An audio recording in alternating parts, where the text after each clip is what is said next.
Hi friends, जीवन रे साधारण ज्ञान एवं उपस्थित बुद्धि आपणकर जीवन को सरस एवं सुंदर करता है।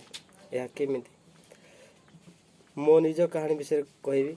थरे हरिचंद्र आम बजार को जाता आरटी वाला सेठी गाड़ी को रखिने चतुर्पार्श्वर पुलिस घेरिक रखी सबू लाइसेंस थिला, डॉक्यूमेंट्स कागज पत्र हेलमेट सबू थिला, किंतु गोटे नथिला से जिनसटे इंश्योरेंस ताहा घरे रही जाइतिला।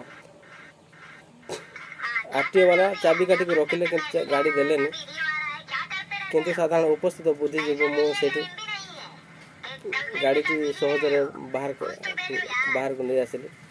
उपस्थित बुद्धि यही थिला कि मु जाइकी शोरूम रे रिक्वेस्ट कली से माने इंश्योरेंस पेपर टी को देले एवं जाई से डिपोजिट कला पर गाड़ी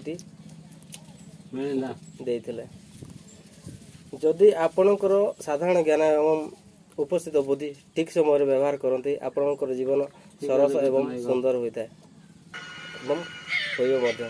जदि मु ताहा करि न थांती घर को आसवा 15 किलोमीटर आसी था ऑटो रे भड़ा देकी जाई था, पुणी थे जाऊ जाऊ का लेट भी साधारण ज्ञान को आप ठीक समय व्यवहार करते आपणकर जीवन सहज एवं सरल। जदि यही वीडियो को आपको भल लगे लाइक एंड शेयर करें।